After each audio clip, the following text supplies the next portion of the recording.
बिस्मिल्लाहिर्रहमानिर्रहीम अस्सलाम वालेकुम। माय ओन के प्लेटफॉर्म से एक दफ़ा फिर से मैं हाजिर हुआ हूँ।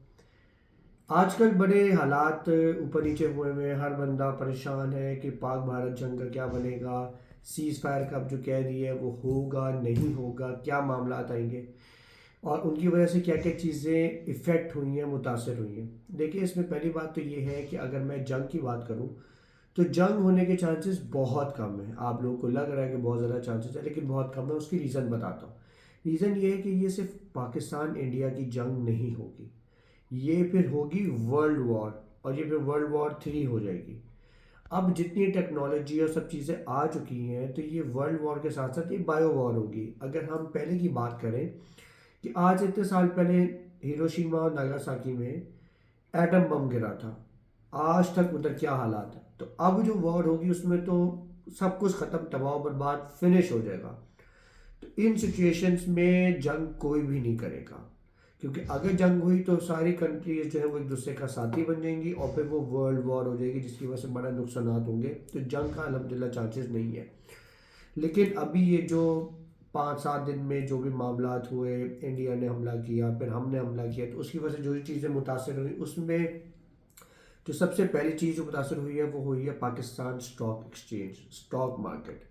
वो तकरीबन कोई 10 से 12 हज़ार पॉइंट गिरी है, जस्ट बिकॉज ऑफ दिस कि पाकिस्तान ने बेशक रिटेलिएट किया, बट हमारी इकॉनमी इतनी स्टेबल नहीं थी, जिस वजह से इन्वेस्टर का कॉन्फिडेंस नहीं बना रहा और इन्वेस्टर जो है वो पीछे हट गया। एक तो पहली बात ये है। दूसरी वजह ये कि अगर हम थोड़ा बहुत रियल स्टेट की बात करें तो बेशक रियल स्टेट पे भी इसका इफेक्ट आया है, और आना बनता भी था, क्योंकि हर इकोनॉमी, हर मार्केट पे इसका इफेक्ट आ रहा था और डेफिनेटली वो चीज़ भी आई। थर्ड नंबर पे जो सबसे ज़्यादा इफेक्ट आया वो आया आपकी इकोनॉमी का। अब वो किस तरह से आया?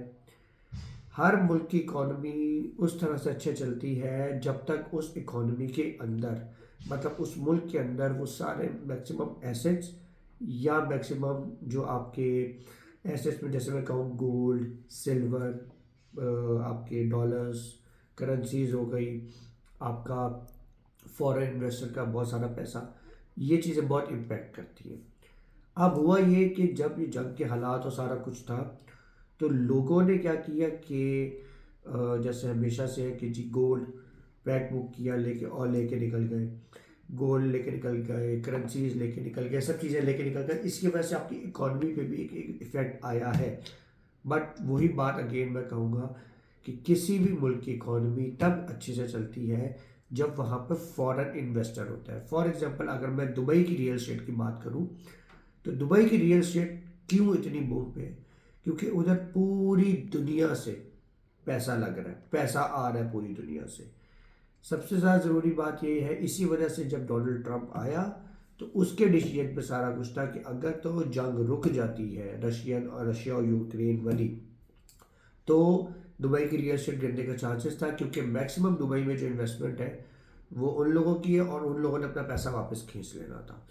इसी वजह से ये चीज़ होती है। प्लस अगर हम बात करें कि स्लम्प भी आता है और एक ग्रोथ भी होती है। देखिए, ये एक बिजनेस है, हर जो बिजनेस है ना उसको जवाल भी है और उसने अपनी पीक पे भी जाना है। अब अगर मैं, जैसे हमेशा मैंने कहा कि पहले थोड़ा सा हम चले जाए तो 2020-21 में दुबई की रियल एस्टेट को कोई पूछता नहीं था। वो उस टाइम बहुत ज़्यादा स्लम्प में थी, जबकि पाकिस्तान की रियल एस्टेट बहुत ज़्यादा तेज़ थी। आप लोगों के सामने की बात है। उसके बाद अभी जो है वो दुबई की रियल एस्टेट बहुत ज़्यादा बूम में है, जबकि पाकिस्तान की रियल एस्टेट पिछले 1.5-2 साल से काफ़ी ज़्यादा डाउन है। और अब इसने टेक ऑफ ही करना है। टेक ऑफ के लिए जो चीज़ें होती हैं वो एक तो ये होता है कि फॉरेन इन्वेस्टर आता है तो आपकी चीज़ें ग्रो करती हैं। प्लस दुबई की रियल एस्टेट के जो, अगर हम बात करें कि स्लम के चांसेस कब हैं, वो है 2027-2028 में। उसकी रीज़न बताता हूँ। बहुत सारे प्रोजेक्ट्स थे जिनकी डिलीवरीज 2026 के एंड से लेकर 2028, 2029 में है। तो जब डिलीवरीज आएंगी तो वही बात है, डिमांड एंड सप्लाई का रूल लग जाएगा कि डिमांड ऐसा इतनी ज़्यादा होगी नहीं, सप्लाई बहुत ज़्यादा होगी। उसकी रीज़न ये भी होती है कि दुबई जो है काफ़ी महंगी जगह है, तो लोगों की कोशिश होती है कि उनको कोई ऐसी चीज़ मिले जो कि इंस्टॉलमेंट्स में मिलेगी। लेकिन जब कैश वाली चीज़ें एक साथ इतनी ज़्यादा आएंगी तो उसकी वजह से चांसेस है कि दुबई की रियल एस्टेट को थोड़ा सा स्लम आएगा। और पाकिस्तान की रियल एस्टेट ने अब उठना ही उठना है। अब आपके सामने सीज फायर भी अल्हम्दुलिल्लाह हो गया, सारे मामला क्लियर है। तो आप लोग ज़रूर पाकिस्तान की रियल एस्टेट में इन्वेस्टमेंट करें, डिफरेंट एरियाज़ में करें, डिफरेंट प्रोजेक्ट्स में करें, डिफरेंट सिटीज़ में करें। लाहौर में लें, कराची में लें, इस्लामाबाद में लें, जितना आपका बजट है आप अपने बजट के हिसाब से चीज़ें लें। तो आप लोगों को इंशाल्लाह आज भी फ़ायदा होगा, कल भी फ़ायदा होगा। और जो लोग भी आज 2025 में इन्वेस्टमेंट कर रहे हैं उनको अगले 2-2.5 साल में इंशाल्लाह अच्छा फ़ायदा होगा। उसकी रीज़न यही है कि मैंने बताया कि चीज़ें जो है वो अंडर वैल्यू हुई हुई है। एक ये वैल्यू है चीज़ की, तो ये अंडर वैल्यू हुई हुई है। पहले चीज़ें ने अपनी वैल्यू पे आना है और फिर प्रॉफिट में जाना है। तो अगले 2-2.5-3 साल में चीज़ें यहाँ से यहाँ तक का सफ़र तय करेंगी। तो आप लोग जहाँ जो लोग अभी ख़रीदेंगे उनको मैक्सिमम फ़ायदा ही होगा। हमेशा से मैंने 2-3 बातें कही हैं, choose a right consultant and choose a right developer. ये दो बंदे आपकी इन्वेस्टमेंट में सबसे मेजर रोल प्ले करते हैं।